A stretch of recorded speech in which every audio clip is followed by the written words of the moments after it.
Good morning. Good morning. All right. This is going to be good. We're turned on. That's good. I'm glad. Thank you for coming and battling the monsoon. I appreciate it. Hopefully you didn't get too wet on your way to class today. As your lecturer mentioned, my name is Kevin.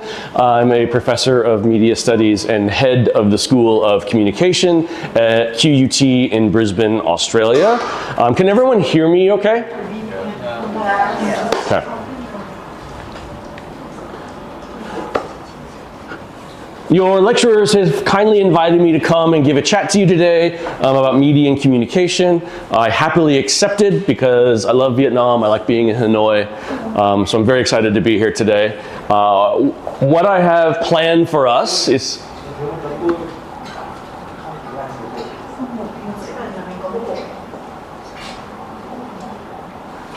Yeah, we'll have an activity momentarily with the cards. What I have planned for today is to just give you a brief introduction to me, to QUT, to Brisbane, very, very brief, because that's some of the boring stuff. And then we'll get into the more fun aspect of the chat today, talking a little bit about how I understand media and communication, why I think media and communication is exciting and dynamic and really fun to study.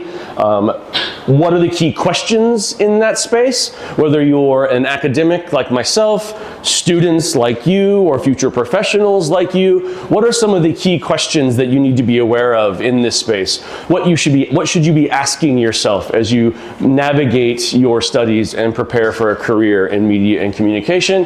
And then we'll move from some of the broad topics into a specific focus on how communication technologies are not only changing the way we engage online, but also changing the way media is created, the way media circulates, the way media is monetized, right? So by the end of the talk, I'll talk for about 45 minutes. We'll have a few breaks in between. You should be able to leave this classroom and define media and communication. You should remember a couple of the key questions that we chatted about, and you should leave with a new understanding of what's happening in the context of creation, media creation, and media use. Okay, Brisbane. If you can imagine Australia, Brisbane is on the east coast, kind of right in the middle of the country. So as far east as you can go, right in the middle of the country. We're about an hour and a half flight time north of Sydney. Brisbane is one of Australia's 3 major cities alongside Melbourne and Sydney. Of the 3, Brisbane, I like Brisbane because it's a bit cheaper, which is good, especially if you're a student. It's safer, and the geography, for someone who likes to be outside, the geography I find to be really, really fascinating. You have 45 minutes, you can be at some fantastic beaches. You go 45 minutes in the other way, you're in the country with a bunch of hills. 45 minutes in the other way, and you're in the rainforest. Brisbane itself is built along a river. You can see here in the image a picture of our CBD, a picture of the city. QUT has 2 campuses. We have a campus here, right in the middle of the city, or right on the edge of the city along the river. This is our Gardens Point campus. We also have a campus just on the edge of the city right here. It's about a 15-minute bus ride. The Kelvin Grove campus, that's where I'm based. That's where the School of Communication is based. That's where the communication students take most of their classes. A few classes here on this campus, but there is a free shuttle that goes back and forth. We use it all the time, not just to go to campus, but to go shopping in the city because it's cheap and it's free, which is good. As I said, I'm here from the School of Communication. I know a lot of you in this room, maybe all of you in this room, are interested in the School of Communication. We have a Bachelor of Communication in the school. We also deliver a Master of Communication, a Master of Digital Communication in the school. We also have 2 majors, Media and Communication Industries. That is our biggest major. It appeals to the biggest contingent of our students, focused primarily on the industrial practices, the cultural dynamics, the policy contexts of working in media and communication, communication platforms. We have a journalism program, which is a bit more specific, focused on multimedia journalism. We currently have an advertising and PR program. We're in the process of combining that program into a single program called brand and promotional communication. So if you're interested in sort of managing relationships, managing branding, but doing so in digital environments or using communication platforms for doing that, that will be the brand and promotional communication major. We do this major in collaboration with business, so a few of the units actually come from the business school. A few of the classes come from the business school. We're also developing a new major called Screen Industries, which is in collaboration with the film production program. The Screen Industries program is not a production program. It is designed for students who want to work in the screen industries in capacities around marketing, in distribution, maybe at a policy level, maybe for a cultural or a screen organization. You'll take a few production classes from the film production program so that you have an idea of what happens on the set, but it's designed for students who want to work in that space but don't want to touch the cameras, don't want to touch the lighting. The lighting rigs. That's who we are. What's next? This is who I am. I teach and I research within the school. My particular research area is on labor conditions. I study what it's like to work in film and television. I study what happens to those working conditions and those labor processes because of things like globalization, because of things like new technologies. And if you're ever bored and want to read a little bit more about that, these are some of the books that I have written either on my own or with some of my colleagues. So if you have an interest in film and television, have an interest in working conditions, give those a check. Maybe in part of your studies we might sign you a chapter or two from them so that you have to read them anyway. That's it for introductions. We can chat more about QUT, about Brisbane, about me at the end if you have more specific questions. But I want to switch now to talk a little bit about definitions to help sort of establish a shared understanding, a common foundation about media and communication, to orient us to a common language so that we kind of know what we're talking about when we talk about media and communication. So I like to start by saying that communication is a process. It's not a thing, but it's a process, right? And that process consists of creating a message, sending that message to an audience, to achieve a certain effect, to achieve a certain outcome, right? So you got to create a message, you got to send it to an audience to achieve a certain effect. Now, that effect could be a number of different things. It could be to inform somebody, it could be to educate, it could be to persuade, it could be to entertain. The videos that you consume on YouTube, the videos you consume on TikTok, are forms of media and communication, right? To entertain you. Regardless of the process, right, or regardless of the effect, communication consists of four things, right? So I've given you the definition. It also consists of four things. You gotta have a sender, you gotta have somebody who creates the message, whether that's the content creator, whether that is the newspaper writer, whether that is the speech writer, you gotta have a sender, okay? You have to have the message, they have to say something, and you gotta have the audience, right? Usually, in simplest terms, it goes like this. But you all are smart, and you know that it can get complicated. Sometimes the audience communicates back, right? Sometimes it goes like this, sometimes the arrows go like this. This makes it look simple. It's not simple. It can be really, really complicated. It can be really, really chaotic. It can be really, really disruptive. And the reason why is because of the fourth component. So you've got sender, you got message, you got receiver, but you also have the technology. You have to have the medium. You have to have some form of media, right, to communicate that message through. And we've been doing this for thousands of years, right? We've been painting on walls long before we had telephones in our pockets, right? So there are a number of different technologies. Our bodies are a technology, right? If I was giving the lecture like this, right, I would be communicating, I don't know what I would be communicating to you, but it would be sending a message of some sort, right? right? Our bodies are technologies. We used to use quills, we used to paint on caves, we started to use typewriters. Our voice is a technology. Telephone's a technology. Computers are now a technology. This part, the media part, the technology part, it's constantly changing, right? Now, sometimes that change can replace old practices. We don't do a lot of cave painting anymore, right? We've kind of stopped doing that. But most often what happens is that ecosystem just keeps getting bigger, right? It keeps getting more diverse. It keeps getting more complicated. It keeps getting disrupted. It keeps changing.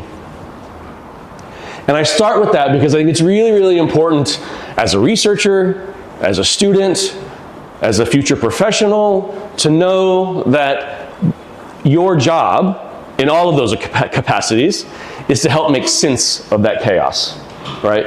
To help bring a little to bring a little order to that disorder, right? And to figure out how to leverage those changes to create some opportunities, right? How are you going to make sense of this change, and how are you going to use it to your advantage? That notion of making order out of disorder, we'll come back to that a few times in the talk today, so I want you to remember that, to recall that. But this, to me, is what makes media and communication so exciting, right? This is not a discipline like accounting. If you study accounting, it doesn't change much. It's kind of the same.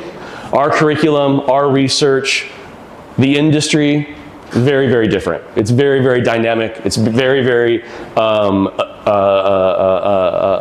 fluid and changing, right? And given that you're here, given that you want to listen to what I have to say, I assume that that's part of what interests you in media and communication. So it's good to hold on to that and to harvest that.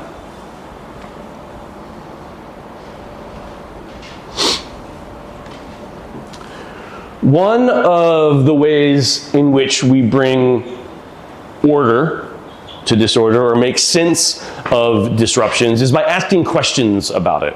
Asking questions that can unpack those developments, asking questions that can provide a framework or try to make sense of what's happening, asking questions to untangle the disruption, so to speak. Now, we could talk about any one of these questions, right? They're all really, really important. We've talked a little bit about how media and communication is changing, right?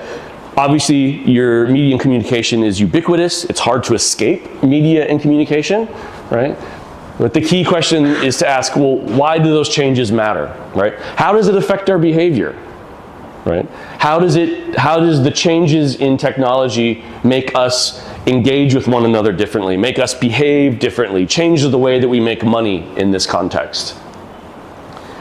These two are probably the most important or the most interesting to me, right? The funnest thing about media and communication is that it's culture, right? What we consume, what gets represented on the screen, what we read, that is really, really fundamental in how we understand ourselves, how we understand other people, how we understand people who are different from us, how we understand how to make sense of the world, right? So if you're working in media and communication or researching media and communication, there's a lot of issues, a lot of important issues at stake. There's a lot of power involved, right? So it's important to understand that this isn't just accounting where you're adding up numbers, but this is culture. You can't separate that culture from the fact that these are also big businesses, right? How do you make money in this industry? How does Facebook make money? Does anyone know how Facebook makes money?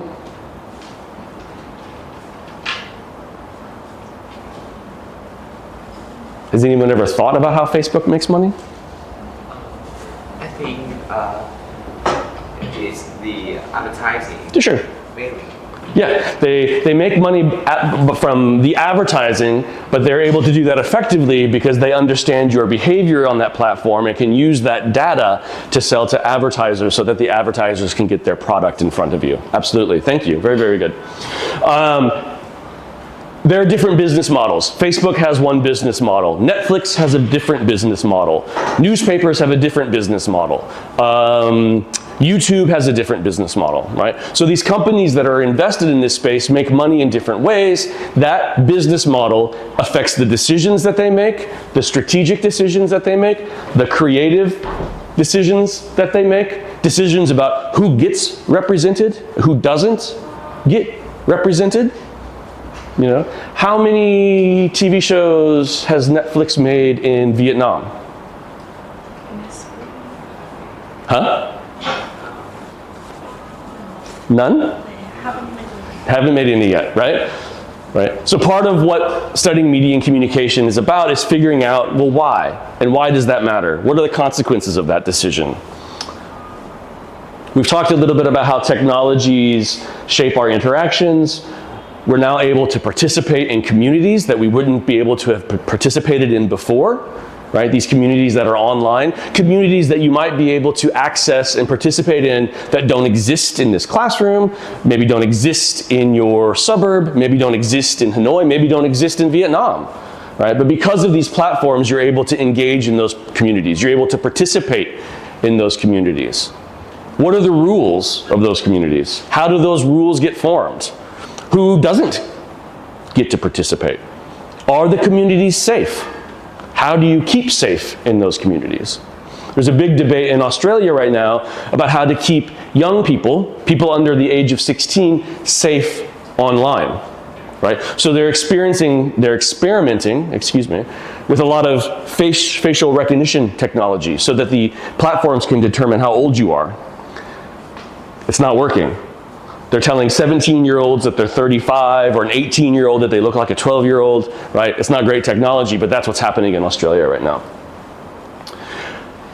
We could talk about any one of these for quite some time, but I wanted to spend today focusing on just one, right? So I want to transition now to talk a little bit about how we use technology and the way that's changing, and how that fits within a broader context of new ways of making media, right? New ways of creating content and new ways of monetizing that.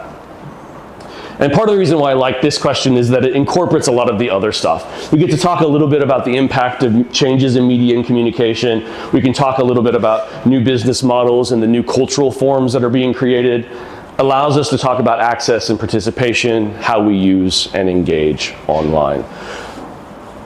Often when we open up our social media and go to our For You page, everybody gone to a For You page? Anybody not gone to their For You page? Okay, I didn't think so. If you go to your For You page, right, your For You page is probably very different from your For You page, which is probably very different from your For You page, okay? And we often think that, oh, that's the algorithm, right? The algorithm does that. But in reality, what's happening is there are a bunch of different things working in the background, an agglomeration of things in the background that shape what your For You page looks like. Part of that is your own activity, what you scroll past, what you like, what you heart, what you subscribe to, right? That feeds into what advertisements you get sent. There's input from the content moderation systems, from the recommender systems. All of these things work together to create your profile, okay? A lot of that is based on the data that you generate online.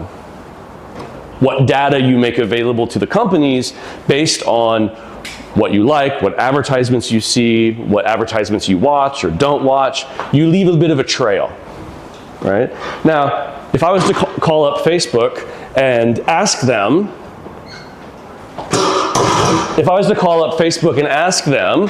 can I have that data? Cheers, thank you. Can I have that data? What do you think Facebook is going to say?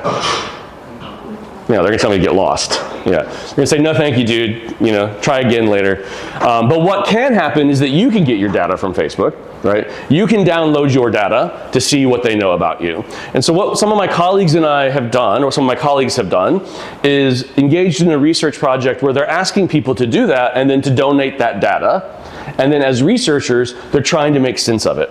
right? So this goes back to our earlier point about disorder and chaos and change. You can imagine in its raw form what all of that data looks like. Very overwhelming, very confusing.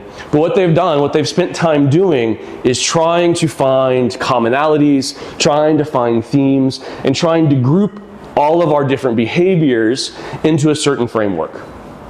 Right? And as part of that process, they've come up with some online personas. Right? So you have some of them in front of you. You have them on the tarot cards, right? So each row should have about 6 different online personas.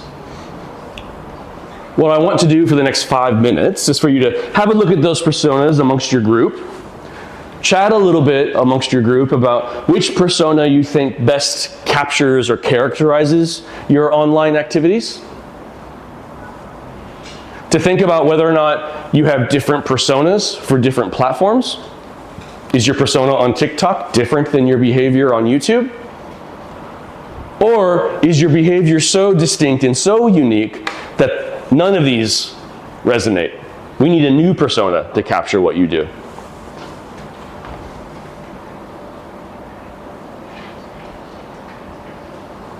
So talk about the personas amongst yourselves, amongst your groups. See if you identify with any of them. Think about how you act differently on different platforms. Maybe you don't. Maybe you act the same across all of the platforms. Maybe we're missing something. So I'll give you about 5 to 10 minutes, and then we'll come back together as a group and chat about what you learned about yourself and your classmates.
That study tour So they were talking to Chen about that afterwards, and they said the reason they're pushing for it is because they've got funding from their president to send students to one of their parties. Yeah. So they actually don't care about the students coming here. Yeah. Yeah, that's what I figured. Like we could probably do that. Yeah. If they've got the money to cover it. Yeah. They'll cover everything. I mean, if they need to reduce the 5 students, they'll do that. But we just need to put forward like what we can do with them. Yeah. And it can be as easy as needed. Yeah. I mean, we could do this activity for real. Yeah. Yeah, and they can give their data and stuff. We could do a variety of things with them. That would, I'm still like the thing about. I mean, I guess I don't have to be there. November is a bit of a challenging month for me. I wouldn't mind bringing students over here, but I need more time to plan that. Yeah. And I don't know if there'd be as much of an interest. Probably not. It's hard for Southeast Asia to get outbound students. Yeah. But we can always propose that for future years, just to get this across the line. I mean, the faculty is taking a different. I don't know if I'm being recorded or not. Anyway, we can talk about it. Yep. Hi. Are you wet? Is it still raining? Yes.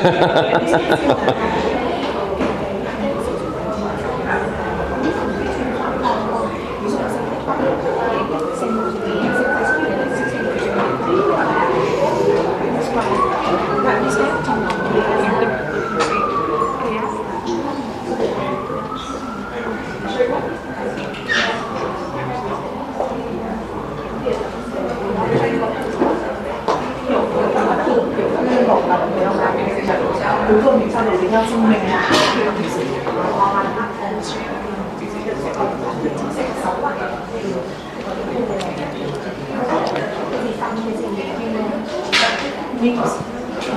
phải bấm cái lại thì sẽ là phần nốt này. Đây là use note.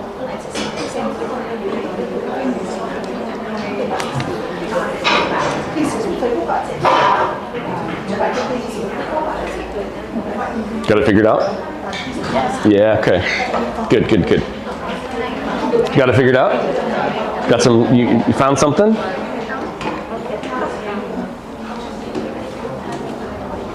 That's me.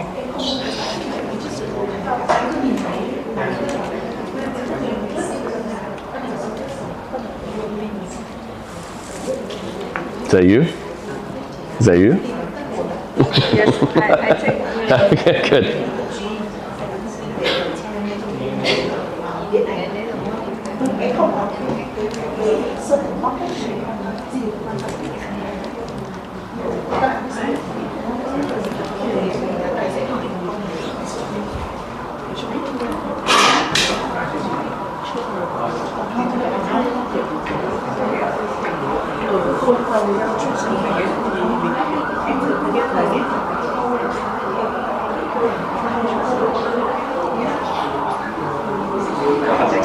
Good. All right, let's come back together as a group. I'm very, very interested to hear what you learned about yourself or what you learned about your classmates. Anybody would like to share? Yes. Yes?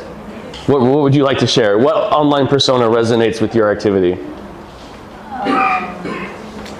I think I don't think clearly. Maybe I will reply you later. You'll tell me later. Okay. Yes. Yes. Anybody, what did you learn about your online activity?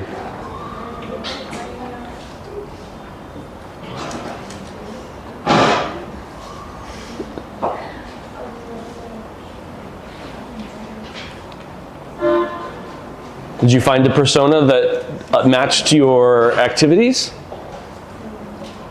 I watching some videos. Yeah, okay. You watch video with your friends. Anybody find one of the personas that resonated with their online activities? Oh yeah, okay, we got a volunteer up here. Which one resonated with you? Actually, I got two. Two, perfect, okay. Like a mix. And when I read them, they are actually pretty contrasts to each other. Okay, so which ones? The first one is the chaos clicker. The chaos clicker, okay. And my feed is really unexpected. And Yeah. the digital daydreamer. And the digital daydreamer. It said here that I'm slow and steady. Yeah. But this can be varied when I engage in different platform media. Yeah. On Facebook or Instagram or TikTok or with this. Okay. But I also engage in X. Yeah. This one. Yeah. So can you give me an example of the type of content that you would see on Instagram and the type of content you'd engage with on X to illustrate the difference? First of all, I do art. Mm-hmm. Artist. Yep. And so on X, I usually follows the artist, the illustrator. Okay. So they appear quite a lot on my feed on X. But I also I like fun things. So I want to be entertained on social media, and so my Instagram feed can be contained of like memes, like brain hot, maybe some of them, and some of them are also the physics, math, or any kind of. A little bit of everything. Yeah. It's a mix of everything. Yeah. That's great. Fantastic. Thank you. Thank you. What else did we learn? Anyone over here would like to share? Yes? Okay. What was your online persona? Actually, we have worked as a group. Okay. And we separate this card into 3 groups. Okay. Here, I have the meme maiden, the trend tracker, and the KR clicker. In here, in my hand, is 3 cards that I think that is actually talk about the young today. So it's for pastoral young that we also usually use this for our social media. And here is the fandom fox. It's actually for people who is like have a strong passionate about the art. Absolutely, yeah. And here is the new nerd and the digital daydreamer. I think that these 2 cards is actually suit with people who want to chasing the new. They want to like find more knowledge that is different for what they have learned about.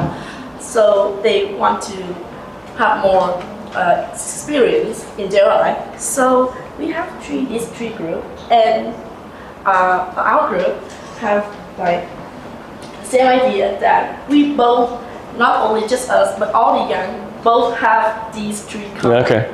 Yeah, so you identify with those 3 cards the most, but you think that's probably shared amongst... Yes, because we use social media for entertainment. Yeah. So this is like easy to talk about. Yeah, fantastic. Fantastic. One more. Anybody want to offer one? Yes, fantastic. As for me, I have so many personalities with different social media platforms. First, the TikTok. I think I have the Maven because when I feel frustrated, I usually go on TikTok and have some fun video. Anyone here know the meme recently? That's nothing. This just to holiday. That's also in my For You page. Yeah. If that tells you anything, yeah. And with the fandom box, is on the Instagram. Yeah. Actually, I'm a fan of Taylor Swift. Okay. So I usually follow her. The picture he posts, she posts, and the fandom post. Yeah. So you got a For You page full of Taylor. Yeah. Okay. And the Facebook, I usually update the news on the international news. Great. Yeah. Great. Thank you. Fantastic. Oh, sorry, I'm stepping in your way. So there are actually, I should have said this, there are actually, what my colleagues have come up with currently are 10 different personas. I was only able to bring 6 with me because I couldn't fit any more into my carry-on luggage.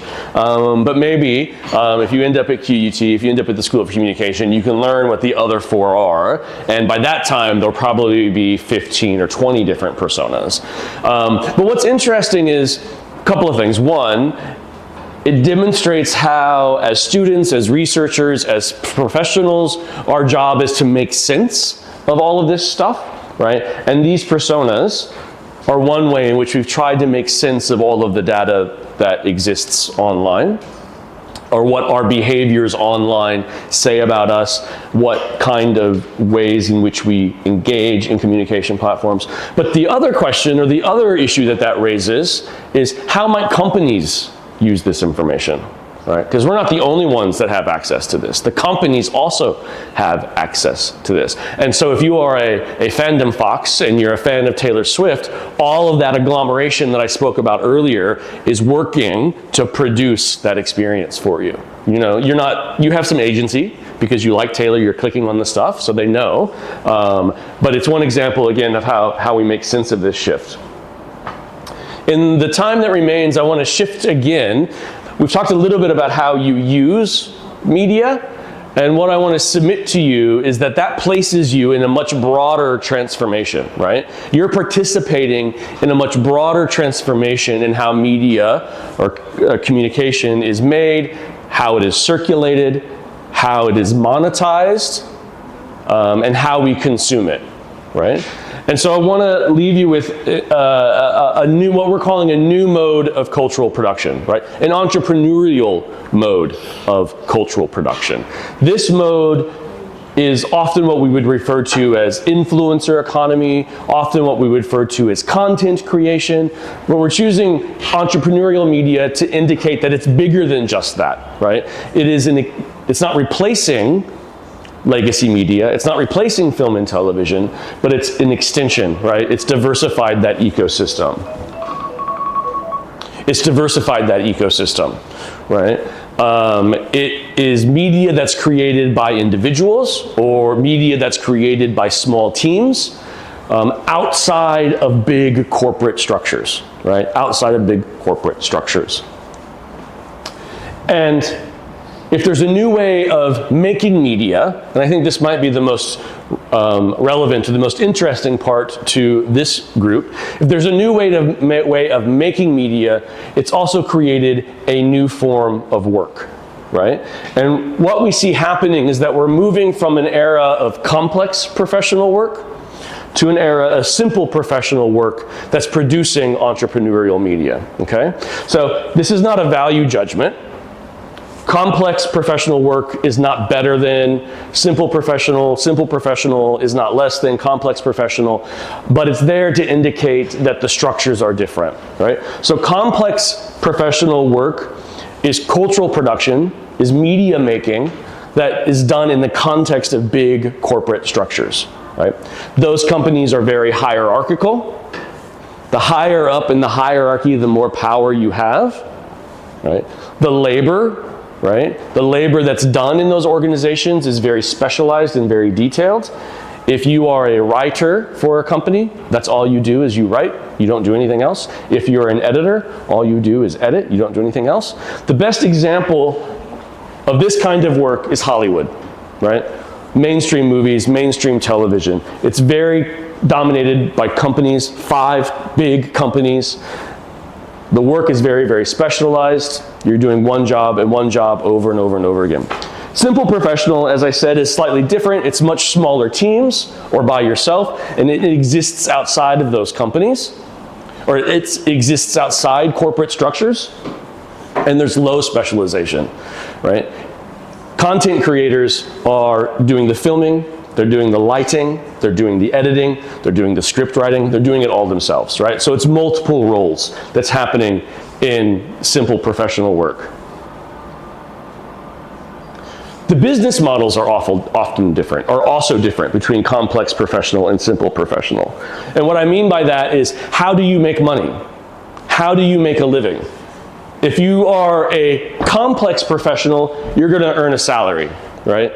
If I am the director of Captain America, if I'm the director of Black Panther, I don't know why, all I can think of are Marvel movies at the moment, right? But if I'm a director and I direct that movie, I'm gonna get paid my salary and I'm gonna be done, right? The firm, the company, controls all of that, right? They take all of the financial risk, they give out all of the money. If the movie fails, I still get my salary. I may not get another job, but at least I got paid for that work. It switches, right, in simple professional work. That work isn't controlled by a company. Yes, you have to sort of work with YouTube, right, or you have to work with the platform, right, but that's less formal control. YouTube doesn't tell you what to produce, right, that's up to you. And so what we're seeing in this space is that folks who are making a sustainable living are employing multiple business models. How do I make money? Well, they make money through ad revenue. They make money by taking on sponsorships or doing affiliate marketing. Sometimes they're getting money directly from their consumers. Sometimes they're launching merchandise to support what they're doing, right? So it's much more hybrid and much more, it's the individual that takes on the risk, right? If you succeed or fail, you either get paid or you don't get paid.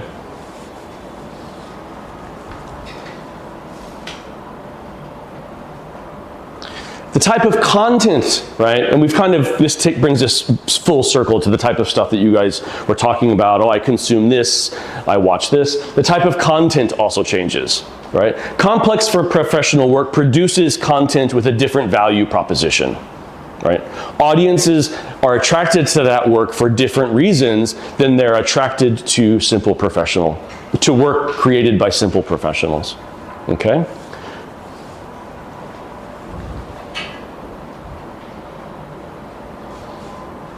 So So again, if you go back to the example, if you think of Hollywood, you know what you're going to get, right? It's going to be a lot of high production values, a lot of spectacle, a lot of flash on screen, and that content is created to make sure that the largest audience possible likes it, right? They want everybody to like that content because that's what their business model depends upon. They want everybody to consume it.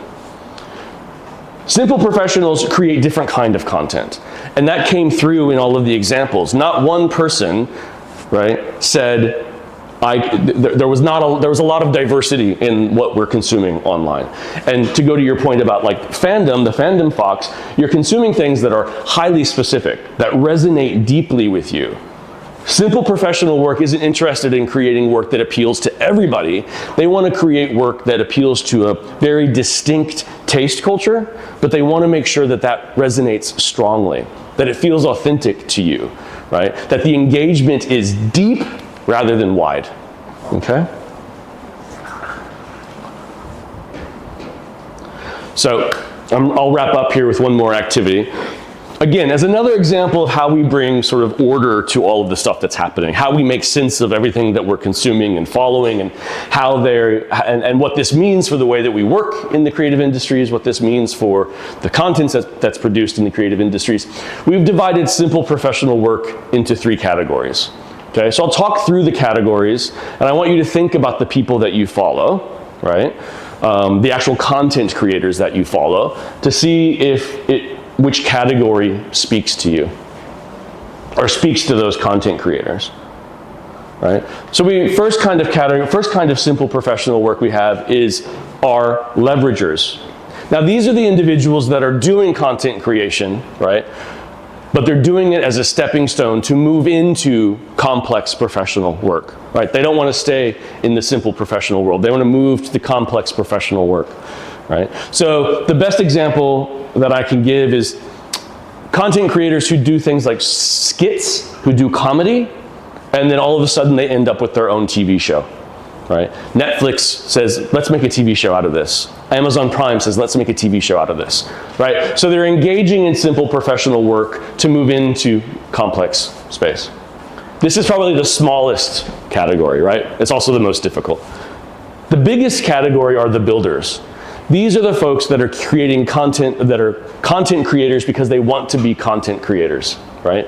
They are happy working in this space. They're happy doing their lifestyle vlog. They're happy doing their cooking channel. They're happy doing whatever it is that they're doing, whatever their shtick might be, right? And they're doing it in a way to make that into a sustainable livelihood. They're not interested in the complex work. They're interested in staying in this lane.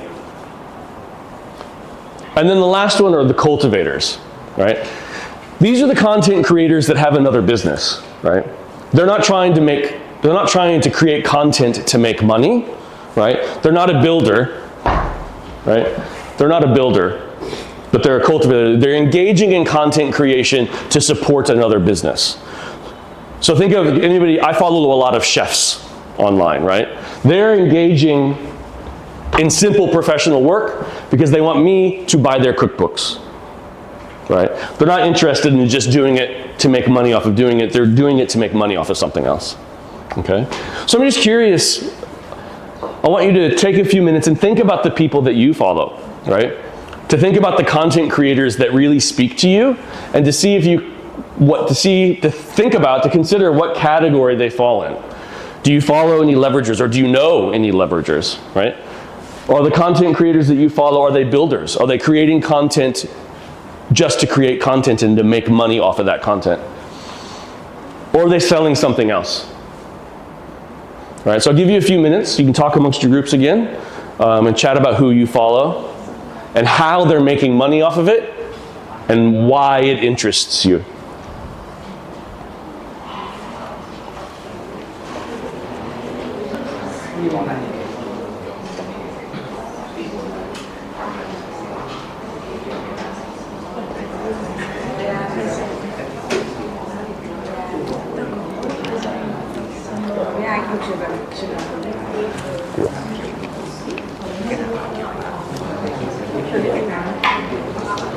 Can I look? Can I look? Do you care? Yes, we do on our cooking channel on All TikTok. right. And are they trying to sell something else, or are they just No, it's just cooking? yes, Yeah. and their daily routine every day. So I really like this. It looks really good. Is it Vietnamese? Yes. We also teach the young how to cook. Oh, nice. Okay.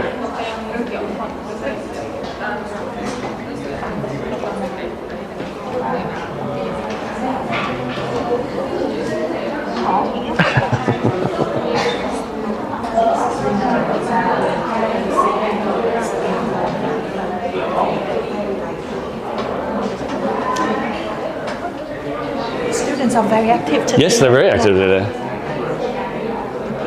High quality class student.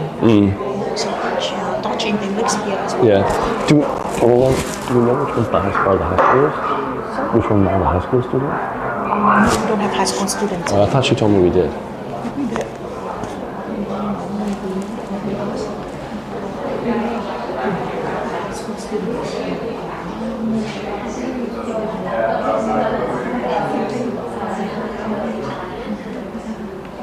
They start on the way, so they look in. Okay. So these students are actually had the class before this class. Okay. So they stay as well. Okay. Yeah. It looks like it Very good sessions. stopped raining, maybe? Maybe. But I think it going to continue raining.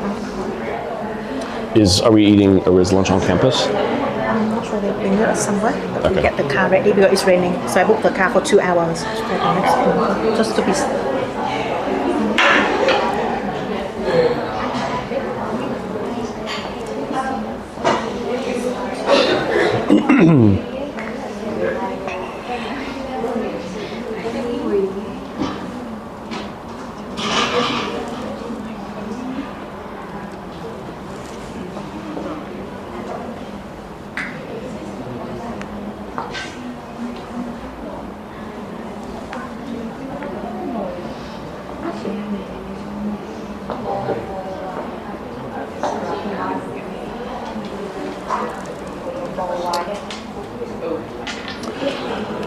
Okay, we just have a few minutes left, so I'm curious, again, to hear from you.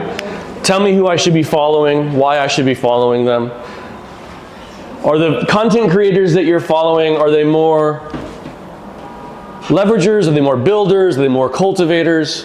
And why do you follow them? What is the value proposition? What do they offer their audiences that keep people coming back? Anybody follow any leveragers? Not so much. Any examples of builders in the group? Any examples of builders?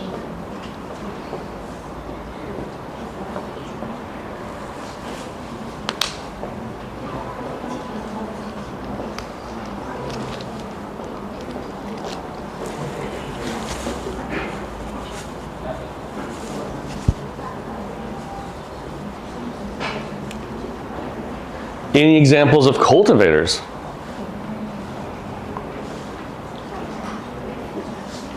Yes? So I want to show you that a content creator that I have followed for the past 5 years that I really like his content is Sammy, or his ID is Sammy Be Cool. His content is actually simple, that he cooking, and his message through the past few years is just cooking is not that hard. So everyone can do it. And if your day is like too tired and to like have many things that impress you, just treat yourself with a meal. Okay. Yeah, so for me, he's a builder. Yeah. For like, he's always have like only one content, but he not only change because of the error, like the multimedia error, or the change or something like that. Yeah. Can you tell how he makes money as a builder? He actually make money by cooking.